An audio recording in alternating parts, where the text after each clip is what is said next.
합시다. 하나님 고맙습니다. 또 좋은 날 주셨습니다. 이 좋은 날을 주님의 날로 섬기게 하시고 예배하는 날로 삼게 해주셔서 감사합니다.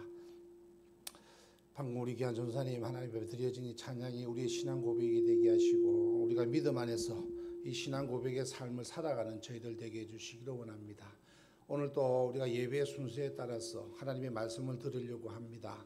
전하는 자나 듣는 자가 한 가지로 주의 은혜를 체험하는 시간 되게 해주시고 그 말씀의 진리를 깨닫고 우리 삶 가운데 적용하는 담대함도 더해 주시기를 원합니다. 성령님께서 이 시간 저희들과 함께 해 주시기를 원하고 은혜를 사모하면서 우리 주 예수 그리스도의 이름으로 감사하며 기도합니다.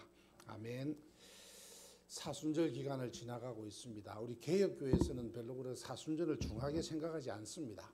원래 사순절이 로마 가톨릭에서 나온 것이라 그래도 목회자의 성향에 따라서는 절기를 잘 챙기는 목사님들이 종종 있습니다.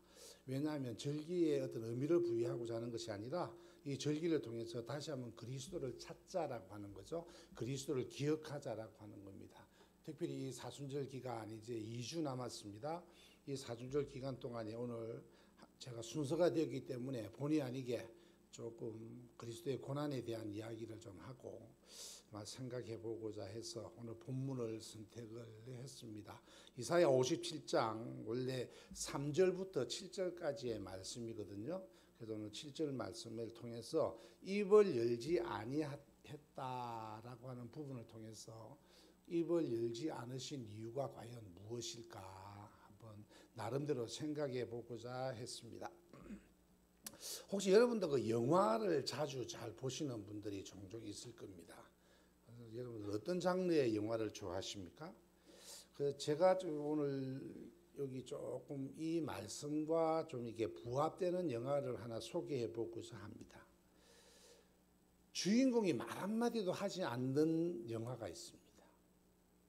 주인공이 바로 좀 오래됐죠. 집으로라는 한 영화예요. 집으로라는 영화가 나오는데 그 주인공이 할머니가 등장을 하는데 할머니가 말을 하지 않아요. 전혀.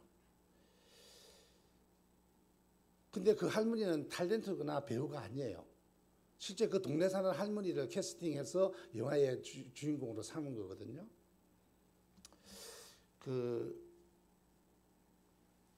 이 영화를 통해서 여러분들도 영화를 보셨던 분도 계시리라고 생각하는데 뭘 느끼느냐는 거죠.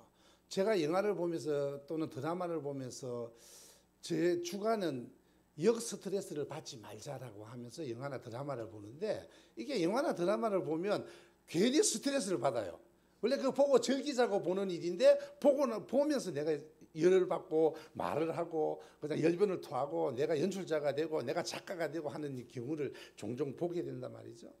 여러분들은 이 집으로라는 영화를 보면서 혹시 보신 분들은 뭘 생각했습니까? 저는 이런 생각을 한번 해봤습니다. 사랑이라고 하는 것은 입으로 말하지 않아도 통한다라고 하는 거예요. 아마 연애를 다 한 번씩 해보셨으리라고 생각을 하는데 해보셨는지 모르겠습니다만 굳이 말을 하려고 하는 남자 그리고 굳이 그 말을 들으려고 하는 여자 말 안 해도 사랑하잖아요. 내가 우리 아버지 밑에 우리 집에 있으면 아버지가 나를 사랑하고 내가 아버지 사랑하는 거 알잖아요. 근데 굳이 요즘은 말을 하게끔 하는 거죠. TV나 모든 매체가 말을 하고 표현을 해야 안다라고 하는 거예요. 그죠? 말을 해야 알지. 근데 현명한 엄마는 애가 안 울어도 때가 되면 젖을 물리는 게 현명한 엄마거든요. 근데 꼭 애가 울어야 젖을 줍니까? 그러지 않잖아요. 영화에 보면 그 집으로라는 영화에 보면 상우라고 하는 어린애 꼬매가 등장을 합니다. 걔가 주인공이죠. 그 할머니하고 엄마가 워낙 바쁘기 때문에 할머니 집에 이제 그 상우를 맡기는 거예요. 그래서 보면 그 엄마와 떨어지지 않으려고 이 상우가 막 발버둥 치는 장면이 등장을 합니다. 그런데 영화가 진행되면서 가만히 보면 상우가 그렇게 발부딩 쳤던 것은 엄마와 헤어지기 싫어서가 아니었다는 거죠. 그 상우라는 꼬마가 그러면 상우라는 그 꼬마가 그 시골 할머니 집에서 그렇게 발버둥 치고 헤어지기 싫어하고 난리를 쳤던 이유는 그가 도시에서 누렸던 여러 가지와 헤어지기 싫었었다는 거죠. 쉽게 말하면 텔레비전 또는 게임기 또는 컴퓨터 이런 것들과 단절되는 것이 걔는 두려웠고 싫었다는 거예요. 그래서 시골에 있지 않으려고 엄마와 헤어지지 않으려고 막 몸부림을 쳤던 거죠. 그러나 게임기를 가져갔잖아요. 근데 게임기 쓰다 보니까 건전지가 떨어졌는데 시골에서 구할 수가 없는 거예요. 그래서 게임기가 무용지물이 되는 거죠. 그렇게 치킨이 먹고 싶어요. 그래서 치킨을 시키게 되는데 배달이 안 되는 거야. 얼마 전에 우리 호민골에서 우리 목사님들 모여가지고 야식으로 이제 먹으려고 회를 시키려고 했는데 그 횟집에서 멀어서 배달이 안 된대요. 그래서 통닭으로 바뀐 거예요. 그러니까 호병골도 그랬는데 하물며 이 상우가 그 할머니와 그 했던 그 시골 오지에는 오죽했겠느냐는 거죠.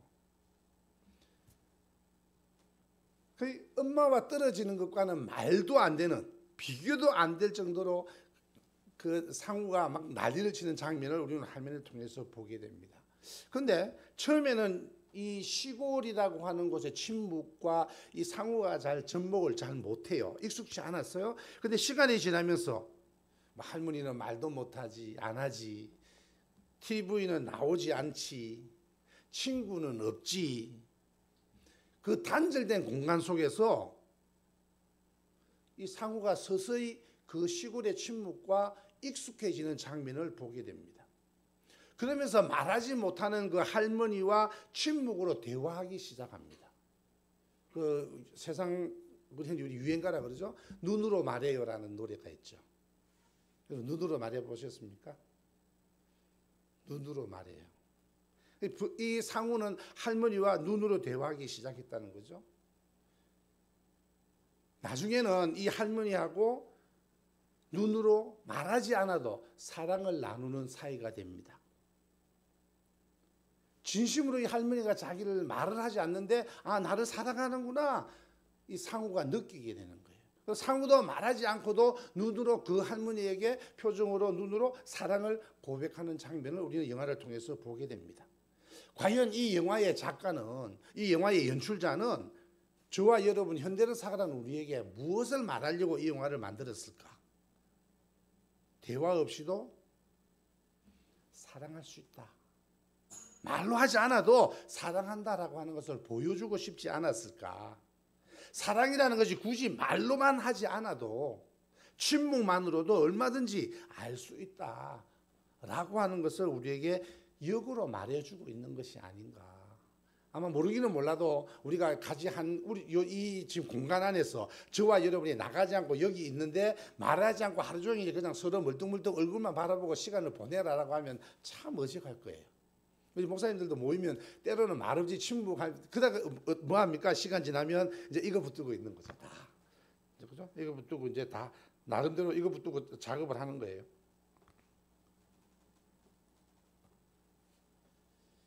오늘 우리가 이 봉독한 이 하나님의 말씀 속에서도 우리 주님께서는 삶을 통해서 침묵으로 우리에게 사랑을 가르치는 장면이 바로 오늘 본문의 말씀입니다. 이 이사야서는 예수님이 오시기 700년 전, 지금부터 2700년 전이죠. 700년 전에 이사야라고 하는 선지자가 앞으로 오실 메시아 구세주 예수 그리스도께서 어떻게 고난을 받을 것인가 미리 예언해 놓은 장면이에요. 너무나 멋지게 아주 잘 표현해 놨습니다. 이사야 53장 7절 3절부터 우리 전체가 다 같이 한번 보십시다. 화면 부탁합니다. 이사야 53장 3절부터 우리 자 3절부터 7절까지 다 같이 한 목소리로 우리 한번 읽어보십시다. 시작. 그는 멸시를 받아서 사람들에게 버림받았으며 강고를 많이 겪었으며 질고를 아는 자라. 마치 사람들이 그에게 얼굴을 가리는 것 같이 멸시를 당하였고 우리도 그를 귀히 여기지 아니하였도다. 그는 실로 우리의 질고를 지고 우리의 슬픔을 당하였거늘 우리는 생각하기를 그는 징벌을 받아 하나님께 맞으며 고난을 당한다 하였노라. 그가 찔림은 우리의 허물 때문이요 그가 상함은 우리의 죄악 때문이라. 그가 징계를 받음으로 우리가 평화를 누리고 그가 채찍에 맞음으로 우리가 나음을 받았도다. 우리는 다 양 같아서 그릇 행하여 각기 제 길로 갔거늘 여호와께서는 우리 모두의 죄악을 그에게 담당시키셨도다. 그가 곤욕을 당하여 괴로울 때에도 그 입을 열지 아니하였으며 마치 도수장으로 끌려가는 어린 양과 털 깎는 자 앞에서 잠잠한 양같이 그의 입을 열지 아니하였도다. 아멘. 마치 예수님이 오시기 700년 전에 살았던 이 이사야 선지자가 마치 예수님의 그 고난 장면을 현장에서 직접 보고 기록한 것처럼 아주 상세하게 세세하게 기록되어 있는 장면을 우리는 보게 됩니다. 너무 감동적이고 너무 정확한 묘사라는 것이죠. 여기에 우리는 놀라지 않을 수가 없습니다. 그런데 특별히 우리는 오늘 7절을 우리는 본문으로 삼아서 하나님의 말씀을 생각해 보고자 합니다. 그가 곤욕을 당하여 괴로울 때에도 그 입을 열지 아니하였으며 마치 도수장으로 끌려가는 어린 양과 털 깎는 자 앞에 잠잠한 양같이 그 입을 열지 아니하였도다. 왜 그토록 힘들고 어려운 십자가를 지셨는데, 왜 그토록 험한 모함을 당하셨는데, 그렇게 억울한 누명을 쓰셨는데 한마디도 하지 않고 당하신 것일까? 아마 저와 여러분 같으면 막 아주 그냥 길길이 그냥 침 튀면서 그냥 발버둥을 치면서 하소연을 했을 텐데, 왜 예수님은 그토록 어려운 십자가를 지시면서도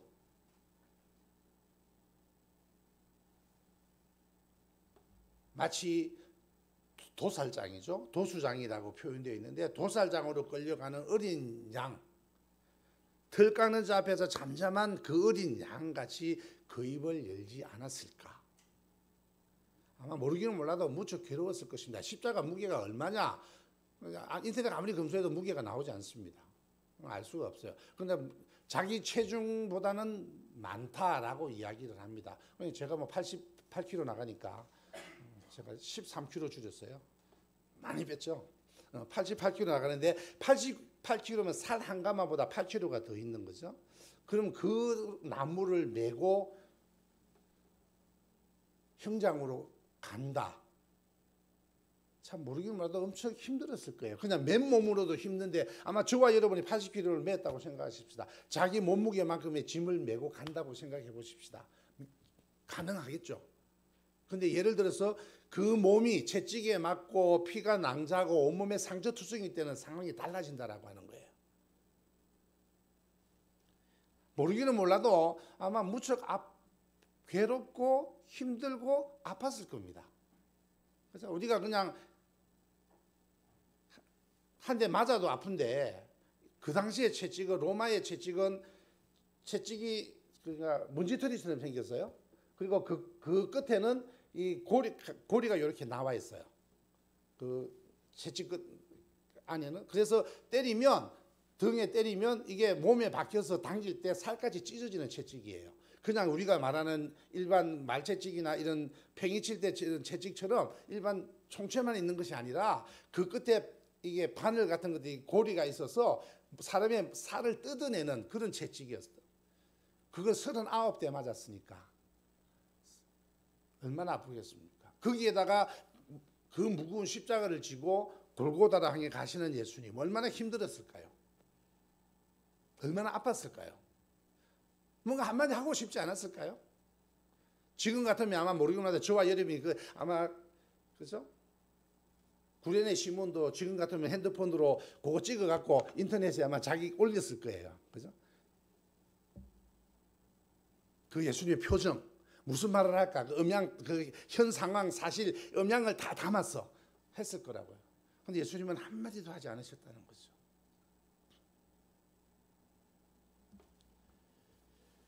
왜 우리 주님께서 침묵하셨을까? 당대 최고의 종교인이라고 말하는 그 대사장들, 최고의 학자라고 말하는 서기관들, 또 바리새인들의 그 모함과 계략에 왜 우리 주님께서는 단 한 번도 대항하지 않고 그냥 당하셨냐는 거죠. 과연 우리 예수님께서 능력이 없었을까요? 그냥 인간에 불과했어서 그랬을까요? 아니면 그 예수님과 함께 그 일을 같이 맞대서 대항할 내 군대, 예수님의 군대가 없어서 그랬을까요? 성경은 아니라고 이야기합니다. 얼마든지 대적할 수 있다라고 말합니다. 그런데 왜 우리 주님께서는 힘없이, 마치 힘없어서 아무 능력 없어서 당하는 것처럼 무기력하게 그 엄청난 고초를 당하신 것일까? 여기에는 아주 중대한 이유가 있다라고 생각을 합니다. 그럼 그 이유가 뭐냐라고 하는 거죠. 첫 번째, 그렇게 침묵하는 것이 하나님의 뜻을 이루는 방법이기 때문에 그랬다는 거죠. 다른 이유가 없다는 것이죠. 예수님께서 침묵하신 이유는 바로 그렇게 함으로써 하나님의 뜻을 성취하기 때문에 그랬다는 거죠. 예수님께서 십자가의 고난을 앞에 두고 빌라도 앞에 섭니다. 그러니까 많은 군중들이 예수님을 십자가에 못 박으라고 말을 합니다. 그도 예수님은 침묵하세요. 그 군중들이 벌어 일주일 전에는 그 예수님을 보면서 호산나 우리를 구원하소서 앞에 종려나무를 깔아주고 옷을 벗어서 나귀 앞에 깔아줬던 사람들이에요. 그 사람들이 일주일 사이에 마음이 바꿔서 십자가에 못 박아 죽이라고 지금 빌라도 앞에서 외치고 있다라고 하는 것이죠. 그 군중들 앞에서 왜 예수님은 침묵을 하셨을까? 많은 이유가 있을 수 있습니다. 뭐 학자들마다 목사님들마다 설교할 때마다 다른 이유를 다 댑니다. 그런데 가장 큰 이유가 이 십자가 지는 것이 하나님의 뜻이기 때문에 그랬지 않았을까라고 저는 생각을 해본다는 것이죠. 우리 주님께서는 이 하나님의 뜻 앞에서는 구차한 변명이나 핑계하지 않고 그냥 침묵하셨다는 거예요.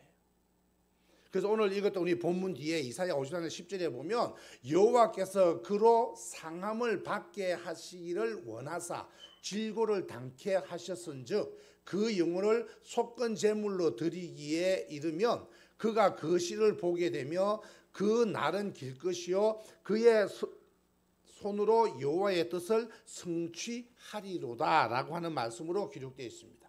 자, 이게 두 가지 이유가 등장을 합니다. 하나님께서 여호와께서 그로 상함을 받게 하시기를 원해서 질고를 당케 하셨다. 하나님의 뜻이라는 거죠. 예수님께서 십자가를 지시는 것은 하나님께서 원하시는 것이었다는 거예요. 왜? 10절 하반절 나오죠. 그의 손으로 여호와의 뜻을 성취하리로다 라고 말합니다. 다시 말하면 우리 주님께서는 십자가 지시는 것이 하나님의 뜻이라고 하는 것을 아셨다는 거예요. 우리 주님께서 십자가 지기 전에 최후의 만찬을 하시고 난 다음에 겟세마네 동산에 가셔서 기도를 하십니다. 이미 예수님께서는 그 기도를 하시면서 응답을 받으시는 장면을 보게 됩니다. 마태복음 26장 39절에 이렇게 나오죠. 내 아버지여 만일 할만하시거든 이 잔을 내게서 지나가게 하옵소서. 그러나 나의 원대로 마옵시고 아버지의 원대로 하옵소서라고 하는 기도의 장면을 봅니다. 오죽했으면 예수님께서 이 잔을 내게서 지나가게 해달라고 기도합니다. 그러나 조건이 내 뜻대로 말고 하나님의 뜻대로 하십시오라고 이야기합니다. 그리고 십자가 지는 것이 하나님의 뜻임을 알고 그 길을 당당히 맞이하는 예수님의 모습을 보게 됩니다. 이 기도가 끝나고 나서 그 다음 예수님이 제자들에게 졸고 있는 그 제자들에게 그렇게 말을 합니다. 마태복음 26장 45절 위에 보면 이에 제자들에게 오사 이르시되 이제는 자고 쉬라. 보라 때가 가까웠으니 인자가 죄인의 손에 팔리우느니라. 일어나 함께 가자. 보라 나를 파는 자가 가까이 왔다. 상황이 달라지는 장면을 보죠.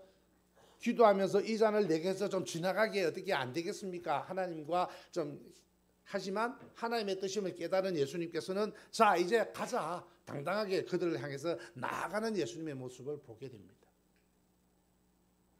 이미 이 장면을 통해서 우리는 십자가의 승리가 겟세마네 동산에서 끝난 싸움이라는 것을 우리는 파악할 수가 있습니다. 주님은 그때부터 당당하게 이 십자가의 길을 걸어가시는 장면을 보게 됩니다. 맞으시면서 넘어지시면서 그 고난을 당하시면서 일체 침묵하시는 장면을 보게 됩니다. 단 한 번도 저항을 하시거나 변명하지 않으셨다는 거죠. 그냥 그 길을 묵묵히 당당히 걸어가십니다. 그러면서 침묵하시는 것을 보게 됩니다. 오늘 본문에 있는 것처럼 마치 털 깎는 자 앞에서 잠잠한 양처럼. 왜요? 왜 그렇습니까? 바로 그것이 하나님의 뜻이기 때문에 그렇습니다. 이미 예수님은 하나님의 뜻임을 알았기 때문에 침묵하셨습니다. 우리 예수님께서는 하나님의 뜻을 분명하게 알았습니다. 그러기에 여러 말이 필요 없는 거예요. 변명이 필요 없는 거예요. 내가 죽어야 하는 걸 알기 때문에 더 이상 그들에게 어떤 말을 야 너네들 일주일 전에는 나보고 뭐 깔아주고 어서 오라 그러고 막 하더만 이제 어떻게 사람이 그렇게 변할 수 있냐 그렇게 우리는 그렇게 말하겠죠. 야 어떻게 사람이 일주일 만에 사람 마음이 그렇게 조변스럽게 했어 말이야. 그러나 예수님은 그렇게 하지 않으셨다라고 하는 거예요. 더 이상 여러 말이 필요 없다는 거죠. 왜? 그것이 하나님의 뜻을 이루는 것인 줄 알았기 때문에. 만약에 그 당시에 예수님께서 입을 열어서 내가 하나님의 아들이다 그걸 보여주셨다면 어떻게 됐을까요? 만약에 예수님께서 내가 하나님의 아들이고 하나님 제2위의 이위격인 성자 하나님이심을 증가하기 위해서 그 무리들 앞에서 하나님 능력을 보여주셨다면 기적을 행했다면 어떻게 됐을까요? 예수님이 하나님의 능력을 발휘해서 그냥 로마 군민들 한 방에 샥 해서 물리치고 막 천둥번개가 치고 안에 벼락이 떨어지고 막 해서 로마 군민들이 물리치고 거기 예수님을 고발했던 그 대제사장 서기관 바리새인들을 그 자리에서 그냥 적결 처분하셨다면 영화에는 그런 장면이 나오죠. 그래야 돼요. 영화에서는. 그래서 한순간에 반전이 일어나갖고 막 쑥대밭을 만들고 근데 그렇게 하지 않아요. 만약 그랬다면 어떻게 됐을까요? 죄송하지만 아직도 저와 여러분은 하나님의 자녀로서 하나님 나라의 백성으로 살지 못하고 있다는 것이죠. 다시 말하면 만약에 그 자리에서 예수님께서 그 백성들의 그 무진모함을 받고 그걸 이겨내시기 위해서 그들을 대항하셨다면 모르기는 몰라도 하나님의 인류 구원 계획은 실패했을 것이라는 거죠. 사단이 처음 예수님을 만났을 때 예수님의 인류 구원 계획을 실패하기 위해서 세 가지 시험을 내는데 거기 포함되어 있지 않습니까? 그러기에 예수님께서는 모든 것을 하나님께 맡기고 하나님의 뜻을 받들어서 입을 열지 않고 침묵하면서 십자가를 지셨다라고 하는 거예요. 찰스 스윈들이라고 하는 신학자가 있습니다. 신학자라고 표현되고 우리말로는 저는 신학자라고 표현을 하지만 한국의 다른 모든 문서에서는 목사로 되어 있습니다. 또 미국에서는 설교자로 직함이 되어져 있습니다. 미국 복음주의 설교자로 유명하신 분인데 제가 아까도 이야기했지만 달라스 신학교 4대 총장을 지내신 분이에요. 이분이 이런 말을 하셨습니다. 잠잠하라. 하던 일을 멈추고 하나님이 하나님 되심을 알라라고 하는 설교를 하신 적이 있습니다. 여기서 잠잠하라. 이 무슨 말이냐면 하나님만 바라보라라고 하는 이야기예요. 잠잠하라라고 하는 말은 그래서 시편 62편 1절에 보면 나의 영혼이 잠잠히 하나님만 바라미어라고 하는 장면을 보게 됩니다. 그런데 저와 여러분 우리는 잠잠할 수가 없습니다. 그렇죠? 잠잠할 시간이 없어요. 틈이 없어. 내가 잠잠하면 그 시간으로 나는 도태돼요.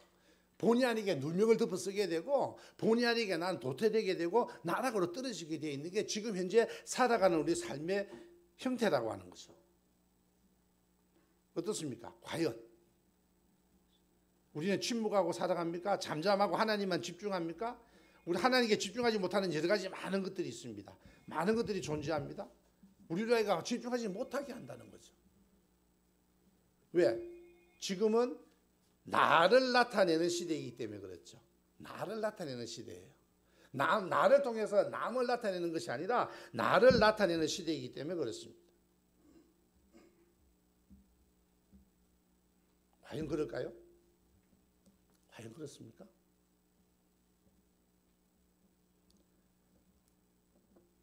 제가 이 인터넷에 보다가 이 찰스 스윈들을 검색을 해보니까 그분이 이런 말을 해놨습니다. 보니까 이렇게 되어 있습니다. 지금 이 시편 61절 나의 영혼이 잠잠히 하나님만 바라미어라고 하는 말에 이렇게 토를 달아놨습니다. 다윗이 자신의 인생 가운데 가장 처절했던 순간에 했던 말이다. 자, 신앙의 선배인 우리 다윗도 그랬습니다. 또 그동안 우리 역사를 통해서 살아온 많은 신앙의 선배들이 주기수 목사님도 그랬죠. 손양호 목사님도 그랬고 많은 신앙의 선배들이 이 처절한 인생의 순간에 있어서는 다 같이 침묵했다는 거예요. 변명하거나 어떤 하지 않았다라고 하는 거예요. 모든 인간적인 수단을 내려놓고 하나님만을 바라보며 잠잠히 기다린 것이다.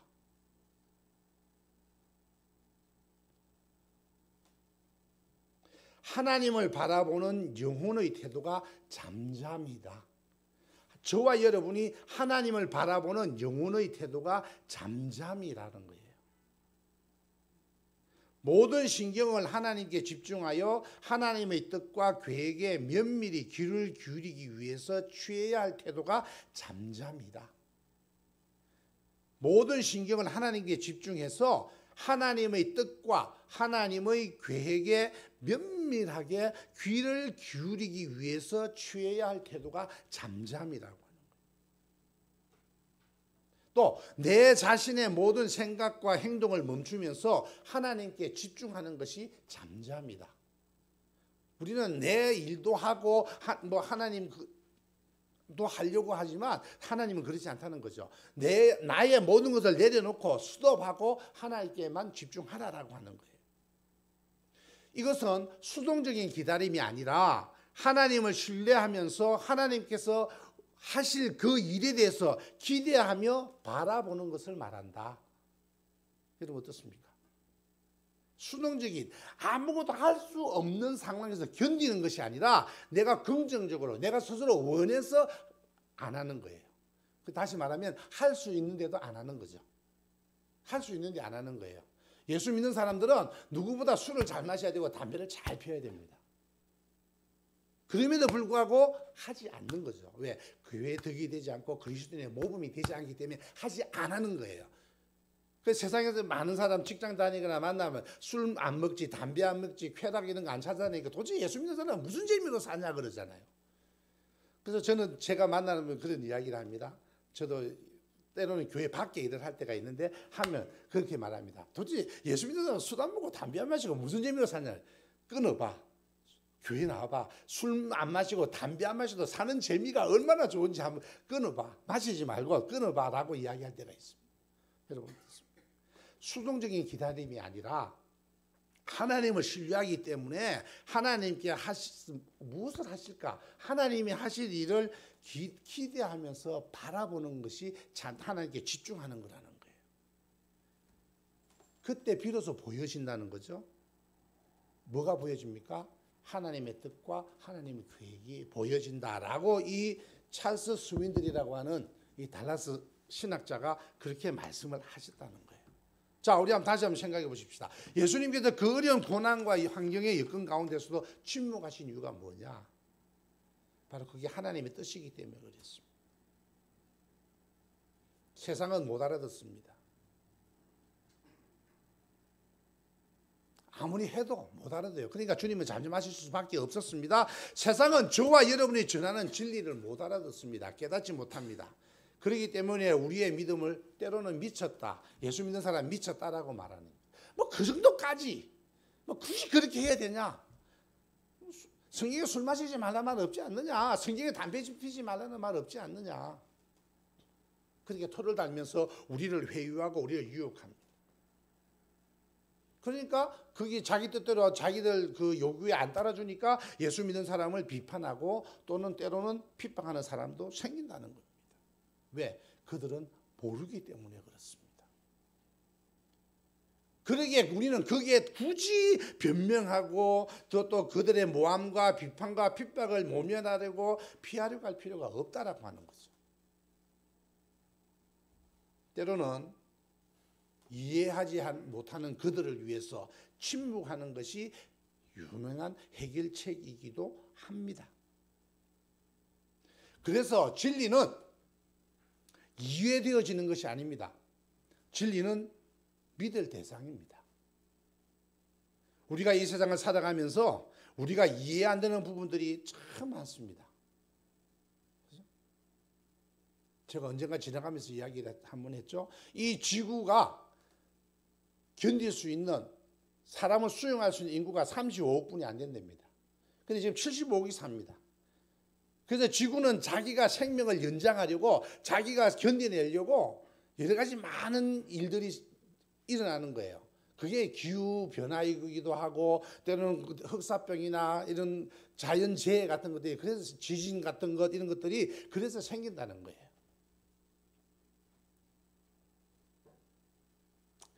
우리가 살아가면서 이 많은 것들을 다 이해할 수 있으면 얼마나 좋겠습니까? 당연한 줄 알고 사는 경우가 얼마나 많습니까?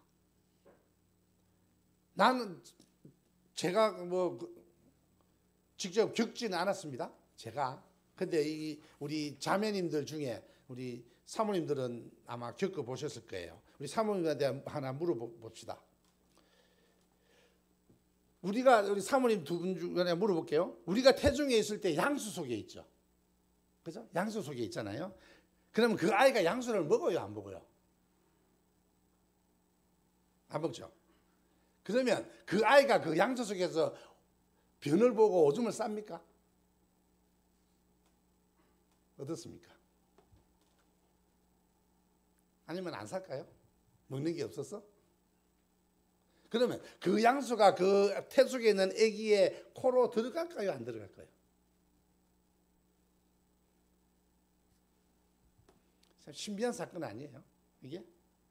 세상에서 제일 신비한 사건이 이 아기 잉태 사건입니다.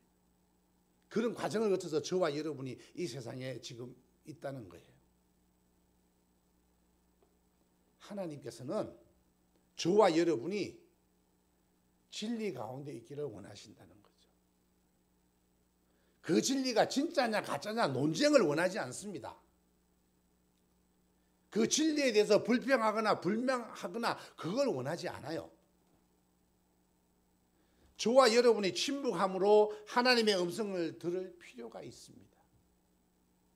하나님께서는 지금도 조용하게 저와 여러분에게 말씀하고 계십니다.